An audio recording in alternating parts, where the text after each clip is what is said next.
बिस्मिल्लाहिर्रहमानिर्रहीम रब्बिश्रह ली सदरी व यस्सिर ली अमरी वहलुल उक़दतम मिन लिसानी यफ़क़हू क़ौली। अच्छा जी, सबसे पहले समझ लें कि ऑड किसे कहते हैं and ode to west point basically क्या है। 1819 में लिखी गई। इन शॉर्ट मैं आपको बता देती हूँ। ठीक है, पब्लिशन 1820 और 1819, बाज जगह पे 19 लिखा है, बाज जगह 20। बहरहाल ठीक है। और उसके बाद जो है सबसे पहले हमें समझना ये है कि ऑड किसे कहते हैं। ऑड कहते हैं कि किसी की प्रेज में कोई भी पोएम लिखने को, कोई गीत लिखने को हम ऑड कहते हैं। और ऑड टू वेस्ट पॉइंट, इसका मतलब ये है कि ये जो पोएट है वो एड्रेस किससे कर रहा है, वो वेस्ट पॉइंट से एड्रेस कर रहा है और वो वेस्ट पॉइंट से कुछ कह रहा है। और लेट्स सी के इट मीन्स कि अगर वो वेस्ट पॉइंट को एड्रेस कर रहा है तो वो जो है वेस्ट पॉइंट का इमेज यूज करते हुए एक इमेजरी क्रिएट करता है। लेट्स सी के वेस्ट पॉइंट यहाँ पे क्या सिंबलाइज करती है। तो वेस्ट पॉइंट यहाँ पे सिंबलाइज करती है डेथ एंड डिके को। और जब हम इसके लास्ट सेक्शन की तरफ जाएंगे, क्योंकि ये पोएम भी 5 सेक्शंस में डिवाइड हुई है, और हम इसके लास्ट सेक्शन में जाएंगे कि वी विल सी कि वो सिर्फ वेस्ट पॉइंट जो है वो डेथ एंड डिके नहीं है, बल्कि ये तो एक रीबर्थ का भी नाम है। क्योंकि एक दफा मरने जीने के लिए एक दफा तो मरना पड़ता है, तो रीबर्थ के लिए डेथ बहुत जरूरी है। तो वेस्ट पॉइंट बेसिकली उस डेथ का नाम है जिसके बाद एक रीबर्थ होती है। वेस्ट पॉइंट उन पॉइंट्स का नाम है जो कि किसी के कंट्रोल में तो नहीं है, वो डेथ एंड डिके तो फैलाती हैं, लेकिन उसके बाद स्प्रिंग भी आती है। ठीक है, तो यहाँ पे देखिए पीबी शैली क्या कहता है। और to west point was written is in Cascine woods. बेटा ये जो है ना, आप लोग इसको देखते जाएं और ये अपनी बुक्स के ऊपर नोट डाउन कर लें। बियोग्राफी से रिलेटेड भी क्वेश्चंस आए हुए हैं आपके पास पेपर्स में। ठीक है, आउटसाइड ऑफ फ्लोरेंस। ठीक है, आउटसाइड ऑफ फ्लोरेंस उसने Florence, Italy, and published in 1820. It focuses on death, necessary destruction, and possibilities of rebirth. तो ये किस पे फोकस कर रही है? This is the main theme के वो जो है focuses on death, necessary destruction, and the possibilities of rebirth। इसके ऊपर वो जो है वो फोकस कर रही है। पीबी शैली नेशनैलिटी इंग्लिश है। PB Shelley is one of the most important English poets. He was born in 1792, died in 1820 at 29 years की एज में इसकी डेथ हुई। Central message dual nature of west point. ठीक है, जैसे मैंने आपको बताया कि ये दोनों डेथ एंड डिके और उसके बाद रीबर्थ दोनों की बात करता है।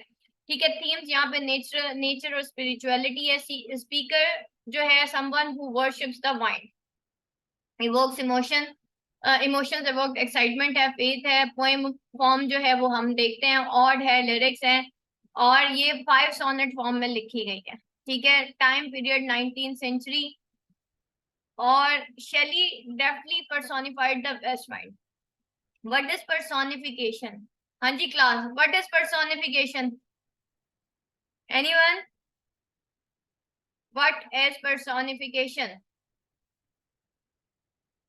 फातिमा, राबिया, तबस्सुम, क्या होती है पर्सोनिफिकेशन? मैंने कीट्स में बताया था आपको, उसने ऑटम को कीट्स ने किया था ना पर्सोनिफाई। हाँ जी। मैम किसी नॉन लिविंग थिंग से उसको करना, पर्सोनिफाई करना, जैसे चांद की तरह कहना किसी चीज को। हाँ जी तबस्सुम। मैम किसी बेजान चीज को जानदार का एट्रीब्यूट देना। पर्सन बेसिकली ह्यूमन को कहते हैं। ठीक है, किसी बेजान चीज को जो है इंसानों के ट्रेड्स दे देना, उसको उसको कहते हैं। ठीक है, पर्सोनिफाई करना। जैसे वो ऑटम, टू ऑटम में देखे ना, जॉन कीट्स जो है वो किस तरीके से पर्सोनिफाई करता है ऑटम को। कभी वो उसको कुछ कह रहा होता है, कभी वो उसको जो है वो कहता है कि भाई ये किसान है। किसान बेसिकली इंसान होता है। ठीक है, इसी तरीके से कभी वो उसको रीपर कह रहा होता है, कभी वो उसको कुछ कहता है, तो वो उसको इंसानों की क्वालिटीज दे देता है। तो किसी भी बेजान चीज को इंसानों की क्वालिटीज, इंसान के ट्रेड्स दे देना या जानदार के ट्रेड्स दे देना, फॉर एग्जाम्पल बर्ड के ट्रेड दे देना, तो उसको हम कहते हैं कि हमने इसको पर्सोनिफाई किया as a force of nature that holds the power to god destroy and renew in his one. तो शैली ने डायरेक्टली पर्सोनिफाई किया है वेस्ट पॉइंट को कि ये एक फोर्स ऑफ नेचर है जो कि होल्ड करती है पावर और to both destroy and renew in his poem. ठीक है, नेचर के अंदर दोनों पार्ट्स हैं, जो कि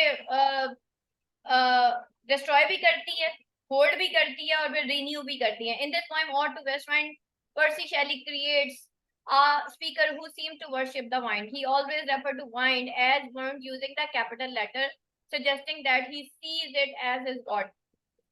लेकिन जब भी किसी भी वर्ड की कैपिटलाइजेशन हो जाती है ना, हमने लास्ट पोएम के अंदर भी कैपिटलाइजेशन देखी कि शैली ने की हुई थी कैपिटलाइजेशन कुछ वर्ड्स की.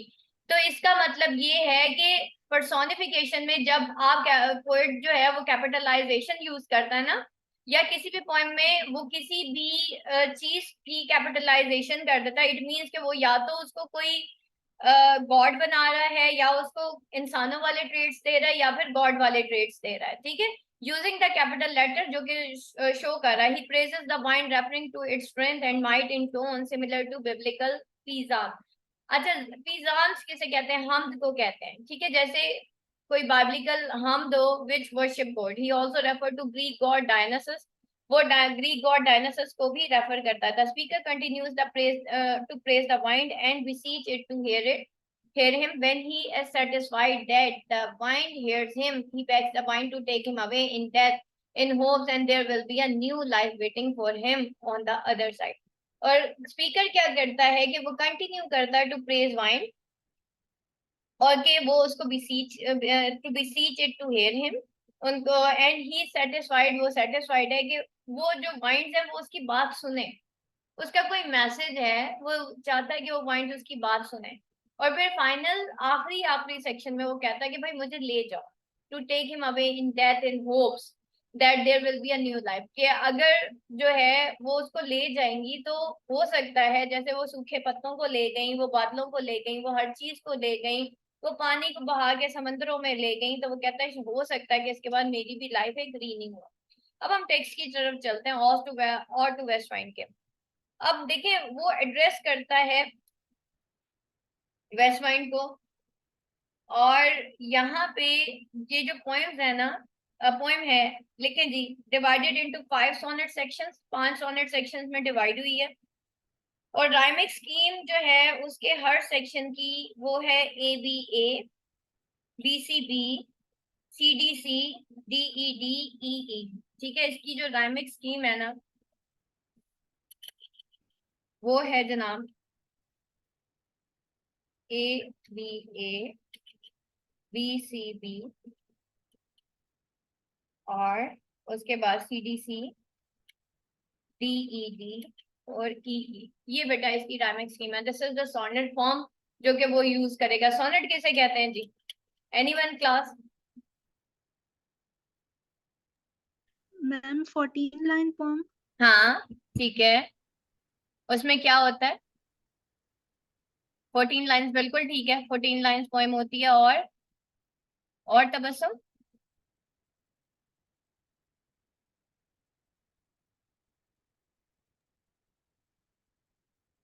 14 लाइंस बेटा पोएम होती है जिसमें जो नहीं, सुन लेंगे सोनेट क्या होती है बेटा. सोनेट एक्चुअली 14 लाइंस पोएम होती है जिसके फर्स्ट 6 लाइंस के अंदर पोएम जो है वो अपना कोई मुद्दा बयान करता है या अपनी कोई प्रॉब्लम बयान करता है.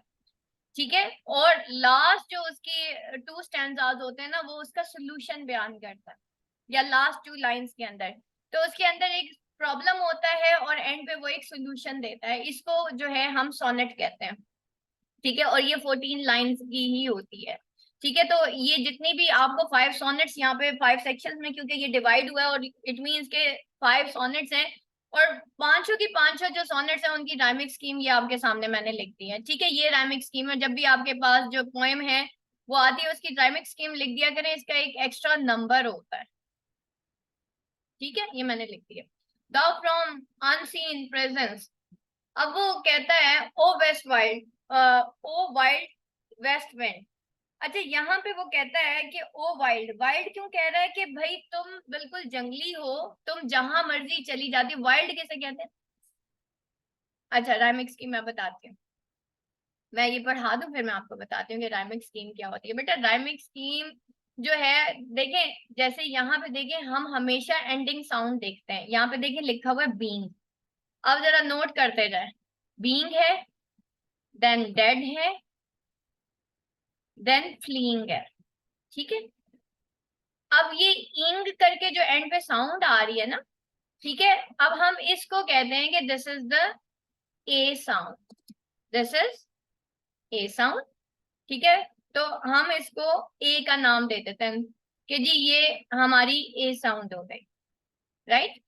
अच्छा जी, उसके बाद जो है ये जो है हमारी, क्योंकि ये जो अगर तो यहाँ बीइंग के साथ फ्लिंग यहाँ पे होता तो हम इसको फिर दोबारा ए साउंड देखते हैं। डेट जो है क्योंकि ये इससे नहीं मिलती इसलिए ये डिफरेंट साउंड है, एंडिंग साउंड, तो हम इसको बी साउंड कह देते हैं, this is the B sound. और फिर हम देखते हैं कि ये जो फ्लिंग है ये ऊपर की दो लाइंस में से किस लाइन के साथ मिल रहा है, आप बताएं राबिया। बीइंग है एंड देन डेट है, इन दोनों में से किसके साथ ये फ्लिंग किसके साथ मिल रहा है? हाँ जी, किसके साथ राइम कर रहा है, कौन सी वर्ड के साथ? बीइंग के साथ। तो बीइंग कौन सी साउंड हमने कही है, हमने क्या लिखा है, बीइंग जो है वो ए साउंड है, तो this is the A sound. ठीक हो गया। तो अब इसकी जो राइमिक स्कीम बनी वो है जनाब A B B A, sorry A B A. ठीक है, तो the rhymic scheme is A B and A. अब हम ये तो नहीं लिखेंगे ना कि जी इसकी साउंड बीइंग है या ये है, हम क्या कहते हैं, this is A sound, this is B sound and again this is A sound, because दोनों ईंग करके मिल रही हैं आपस में। ठीक है, अगर तो ये डेड होता नीचे ब्रेड होता तो मैं इसको लिखती ए बी बी साउंड, तो इसकी राइमिक स्कीम ए बी बी हो जाती। तो सोनेट्स के अंदर या पोएम्स या लिरिक्स के अंदर अगर आप लिखते हैं कि भाई इसकी जो या आपके पास कोई स्टैंजा आ जाता है, आप उसकी राइमिक स्कीम लिखते हो तो उसका एक एक्स्ट्रा मार्क होता है। ठीक है, तो मार्क्स मिलते हैं उससे। अच्छा जी, आगे चलते हैं अब हम इसकी तरफ, और इसी तरीके से बाकी स्टैंजास भी इसी तरह हैं। यहाँ पे देखें, the ending sound is red, but ये ऊपर किसी साउंड से नहीं मिलता। पिछले स्टैंजा में देखें ए बी ए जो है तो हम इसको सी साउंड कहेंगे, दाओ को हम डी साउंड कहेंगे, और बेड को हम कौन सी साउंड, रेड और बेड आपस में मिल रहे हैं ना, तो ये हो गया जी सी डी सी। तो इसकी राइमिक स्कीम, इस स्टैंजा की जो राइमिक स्कीम है दैट इज सी डी सी।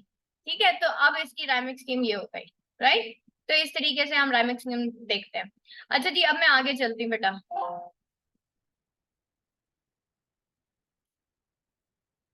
अब वो कहता है O west wild the breath of autumn being. ठीक है, तुम जो हो ऑटम बीइंग क्यों कह रहा है उसको, कि तुम जो हो ऑटम की तरह, ऑटम बीइंग हो, तुम डिस्ट्रॉयर हो, जैसे ऑटम एक डिस्ट्रॉयर है, तो the breath O west wild तुम जो हो ऑटम का एक ब्रेथ हो।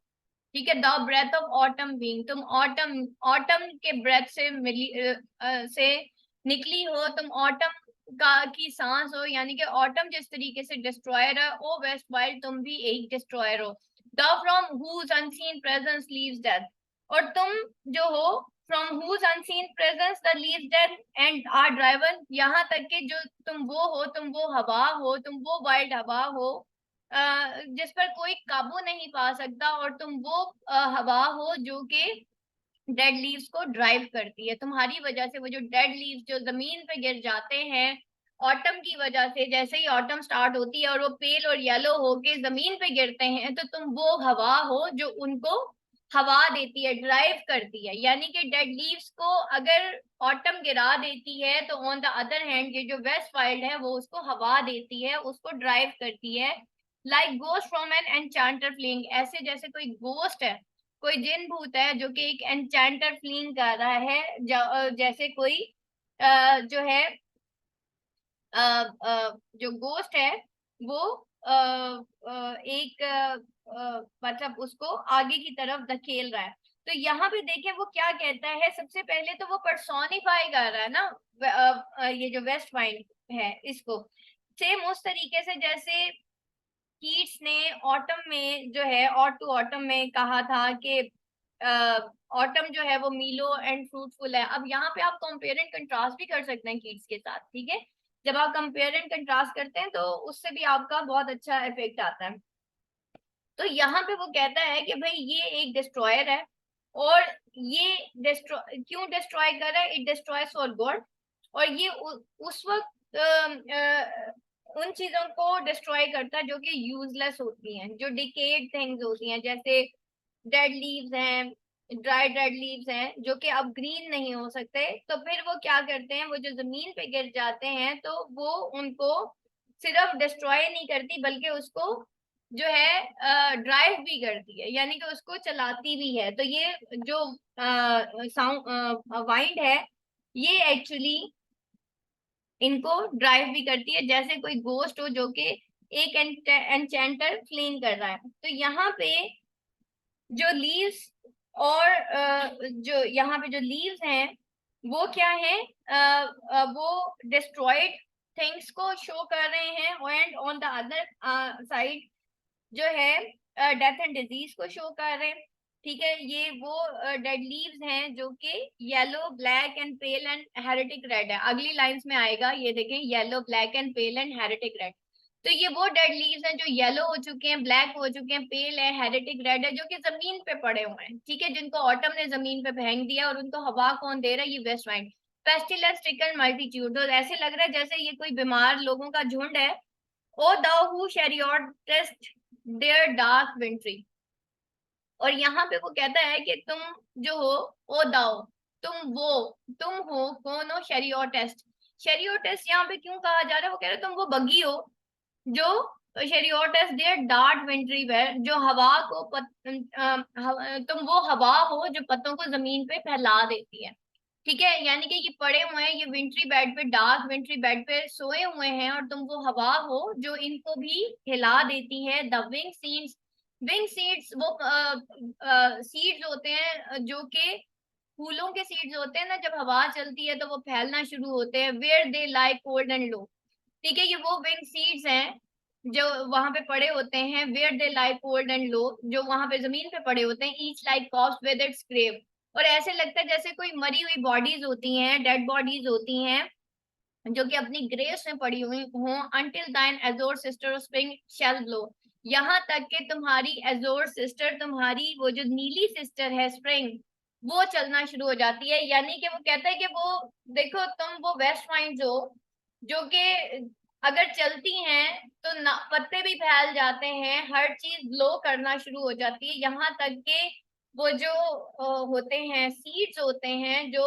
फूलों से निकल के बिखर जाते हैं, तुम उनको भी हवा देती हो, और वो जो है बिल्कुल इस तरीके से डेड पड़े होते हैं, जैसे डेड बॉडीज जो है वो कब्रों में पड़ी हुई होती है। अंटिल अंटिल के स्प्रिंग की हवा चलती है, और फिर वो जो सीड्स होते हैं वो उगना शुरू कर देते हैं। Her clarion over the dreaming earth, तो thine azure sister of spring shall blow her clarion over the dreaming earth, यहाँ तक कि तुम्हारी वो जो सिस्टर है यानी कि स्प्रिंग है, तुम्हारी सिस्टर, तुम्हारी नीली सिस्टर स्प्रिंग जो है वो अपनी हवा चलाती है ओवर द ड्रीमिंग अर्थ, इस ड्रीमिंग अर्थ के ऊपर। And fill driving sweet birds like frog to feed in air, और यहाँ तक कि वो स्वीट बर्ड्स को फिल कर देती है like frogs to feed in air, जैसे फ्लॉक्स को हवा में फीड किया जा रहा हो, यानी कि वो फ्लॉक्स ऑफ शीप जो कि खुली चरागाहों में फीड कर रहे होते हैं, बिल्कुल उसी तरीके से ये जो तुम्हारी सिस्टर स्प्रिंग है वो फिल कर देती है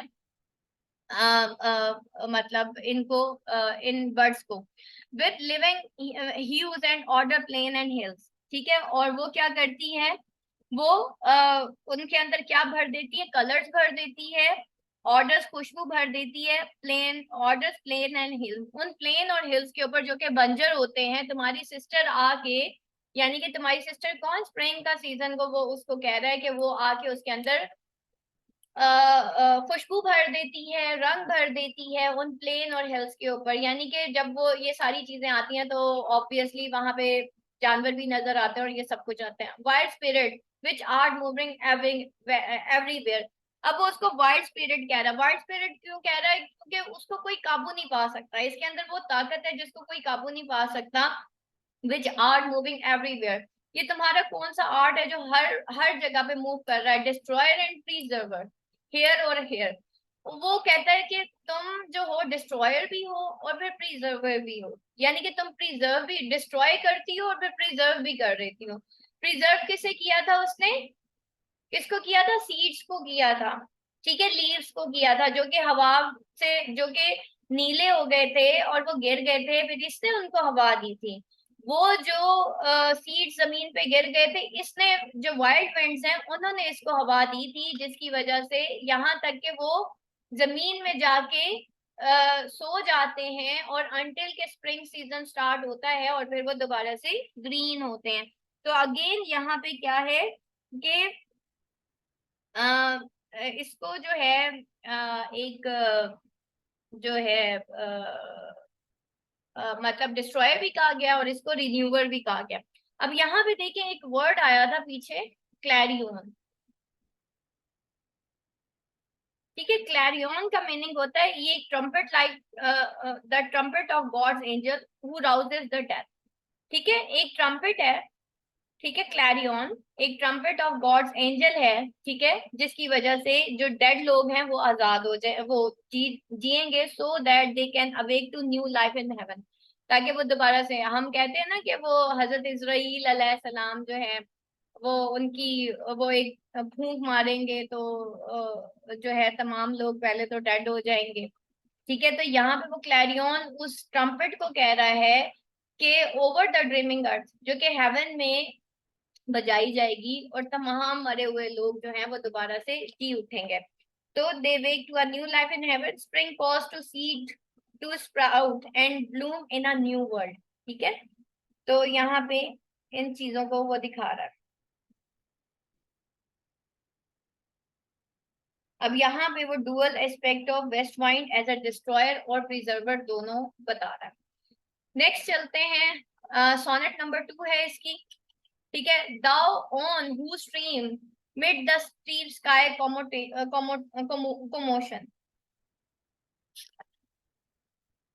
अब वो फिर वेस्ट वाइंड को कहता है कि एक उसका टेरिबल एस्पेक्ट अब वो बताने लगा है वेस्ट वाइंड का।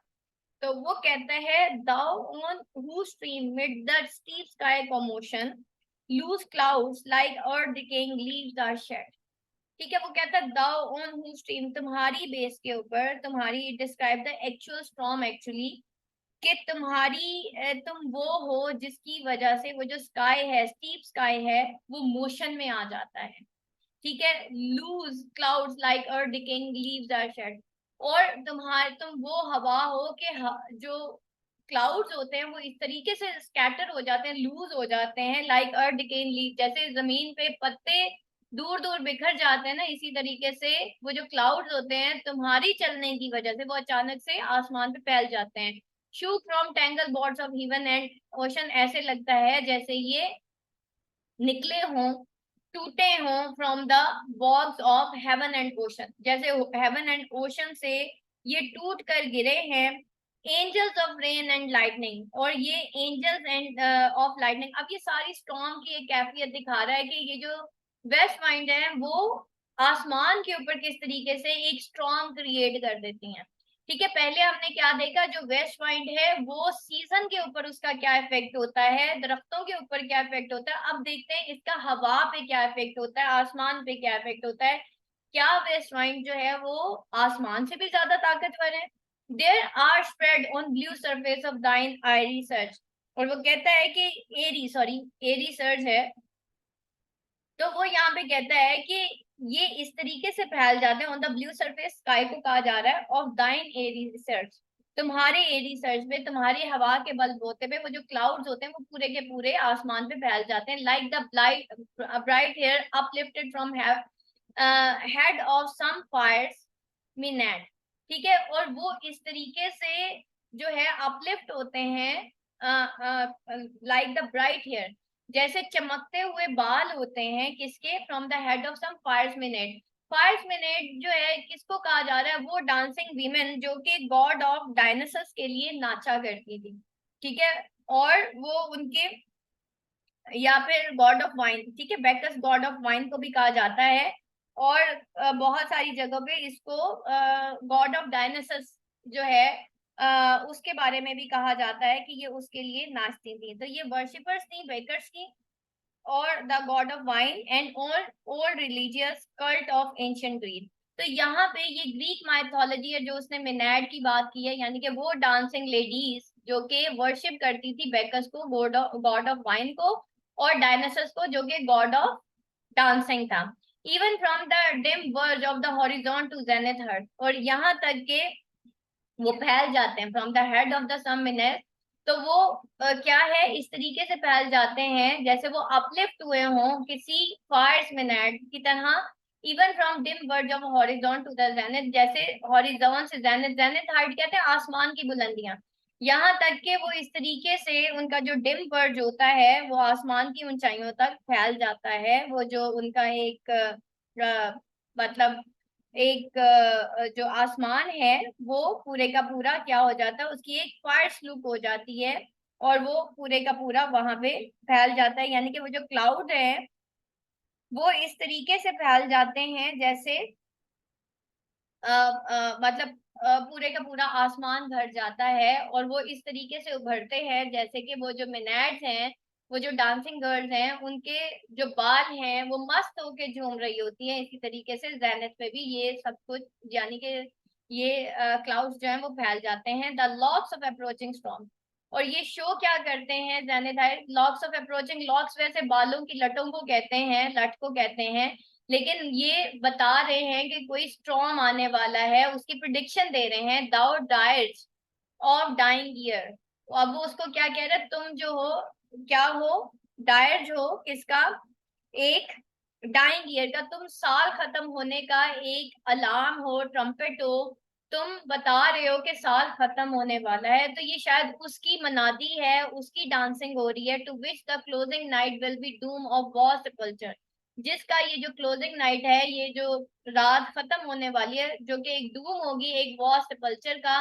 एक बड़े से सेपल्चर, आपको पता है कि एक जो है सेपल्चर, यानी कि एक सेपल्चर ही होता है, क्या कहेंगे इसको, सेपल्चर को हम एक टॉम है, ठीक है, जो कि war with all thy congregated mind, जो कि तुम्हारी इस ताकत से भरा हुआ है। यानी कि तुम एक विल बी, एक क्लोजिंग नाइट है जैसे उसकी एक डूम है, एक वॉर सेपल्चर की तरह, vaulted all thy congregated might of vapours, जिसके ऊपर तुम्हारे तमाम वेपर्स जो है वो बर्स्ट हो जाएंगे, उसके ऊपर गिरेंगे। फ्रॉम हु सॉलिड एटमॉस्फेयर, जिसके सॉलिड एटमॉस्फेयर की वजह से ब्लैक रेन जो है वो गिरेगी, होगी, यानी कि मूसलाधार बारिश होगी, स्टॉर्म आएगा, and fire and hell will burst, और वो आग की तरह बरसेंगे और ओले पड़ेंगे। ओ हेयर, ओ मेरी बात सुनो, thou who didst waken from his summer dream, तुम जो के thou who didst waken from his summer dreams, तुम जो के वेकन हो जाते हो, जाग जाते हो समर ड्रीम से।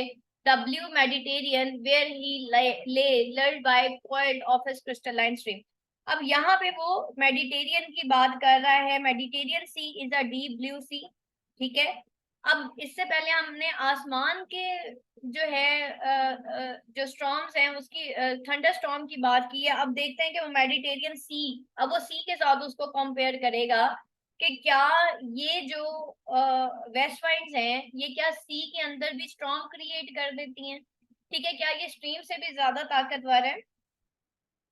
तो यहाँ पे वो कहता है तो कि अब यहाँ पे जो ये सेक्शन है ना, वो उस स्लो मोमेंट की बात करता है जो एक काम को शो करता है बिफोर द स्टॉर्म। समंदर में तूफान आने से पहले जो एक कामनेस होती है ना एक समंदर के अंदर, ठीक है, वो उसको शो करता है। और समर के अंदर ये जो मेडिटेरियन सी है ना, ये बिल्कुल डीप ब्लू हो जाता है, और ये बिल्कुल इस तरह से साफ हो जाता है जैसे कोई ग्लास होता है, यानी कि ग्लास की तरह। और unruffled by big waves on its smooth glassy surface are reflected all places, और इतना क्लियर हो जाता है कि इसके अंदर से ना पुरानी चीजें नजर आने लग जाती है जो डूब चुकी होती हैं। फॉर एग्जांपल जहाज डूब चुके होते हैं, या कोई चीज होती है जो कि बीचेस पे आ जाती है, तो इतनी क्लियर हो जाती है कि उसके अंदर से ना ये सारी चीजें रिफ्लेक्ट होने लग जाती हैं। जैसे ओल्ड प्लेसेस हो गए, टॉम्स हो गए, जो कि शोर के ऊपर होते हैं ना, किनारों के ऊपर होते हैं, तो वो इस तरह से होता है। फिर अचानक से ये सडन एक चेंज आता है, और ये जो फायर माइंड्स होती है ना, तो ये आती हैं इन ओशंस के ऊपर, और फिर वहां पे ह्यूज वेव्स जो हैं वो ये रेस करती हैं और वो तेज तेज चलती हैं even deep down close to the bottom of the ocean. और फिर उसकी वजह से वो जो सी वीड्स होती हैं वो शेकन होती हैं by the violence of the blow. ठीक है, उसमें ये जो हवा चलती है उसकी वायलेंस की वजह से ये सारा कुछ होता है, यानी कि बीड्स जो है वो भी शैटर होना शुरू हो जाती हैं या शेकन होती हैं।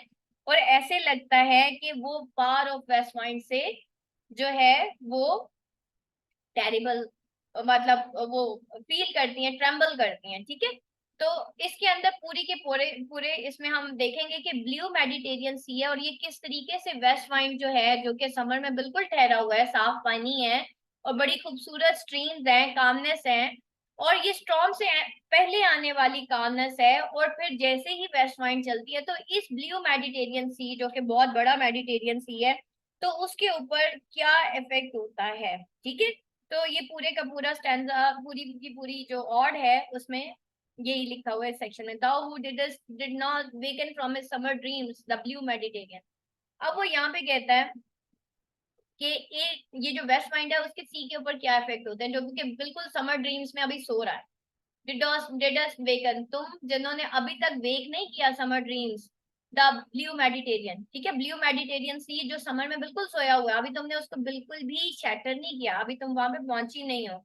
वेयर ही ले, जहां पे वो सो रहा है, मेडिटेरियन सी आराम से सो रहा है, फुल क्रिस्टल फॉर्म में है, साफ पानी है, आराम से वो अपना कूल एंड काम सोया हुआ है, lulled by coil of crystalline streams, के उसकी बिल्कुल coiled है, lulled by coil of his crystalline streams, और आराम से वो बह रहा है अपनी क्रिस्टलाइन स्ट्रीम्स, यानी कि बिल्कुल उसकी स्ट्रीम्स ऐसे हैं, उसका पानी ऐसे है जैसे कोई क्रिस्टल फॉर्म हो। ठीक है, बिल्कुल जो है वो ब्लू कलर में सो रहा है beside the pumice ice isle in Baiae's bay. और यहाँ तक कि वो कहाँ पे सो रहा है, एक पत्थर से बने आइलैंड में जो कि बेस बे में है। ठीक है, तो वो अभी इतना पीसफुल है, क्रिस्टल क्लियर क्लियर वाटर है और वाटर ऑफ वाइंडिंग रिवर्स है जो कि इसमें फ्लो कर रहे हैं और flow it into the sleep with the music. वो यहाँ पे अपने म्यूजिक में वो सो रहा है। तो and saw in sleep old places and toured quivering with in wave intense day. और यहाँ तक के जो बे ऑफ ईजल है वहां पे बड़े आराम से वो सो रहा है जैसे वो कोई ड्रीम देख रहा हो।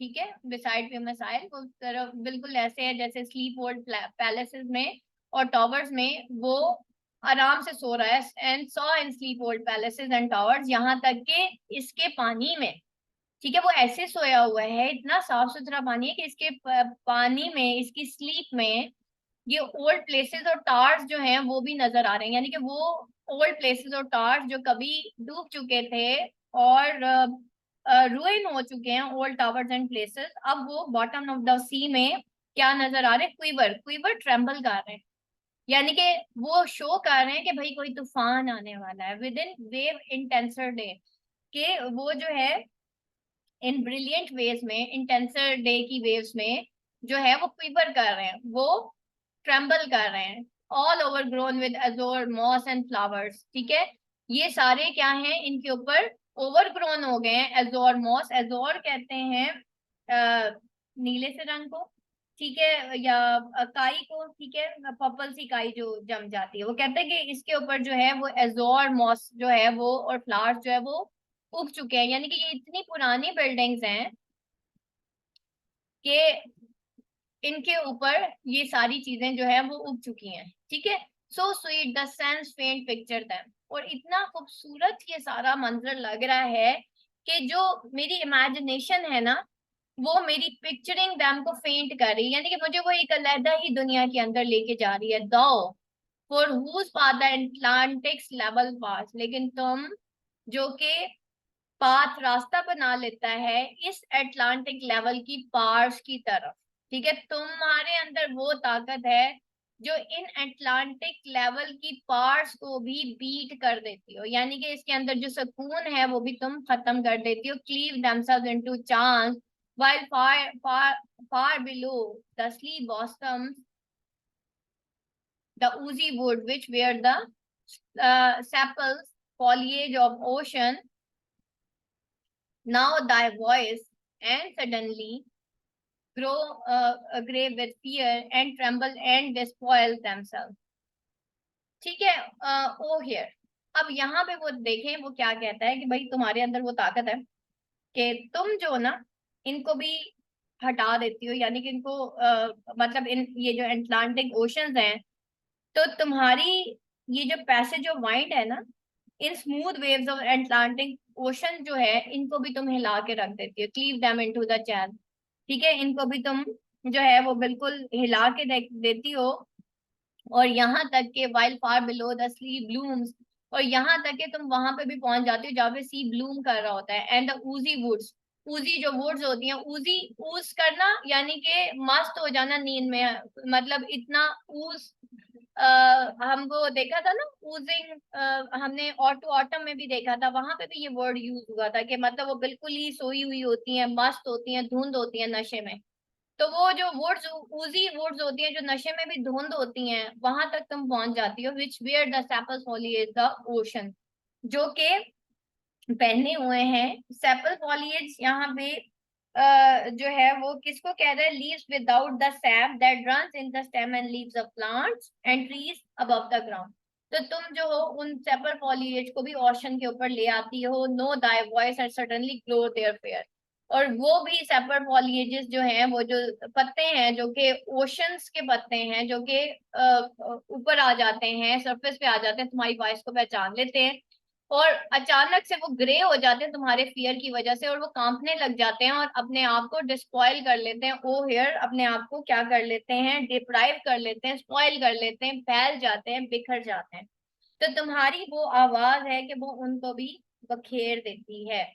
ठीक है, ओ हेयर, ओ मेरी बात सुनो।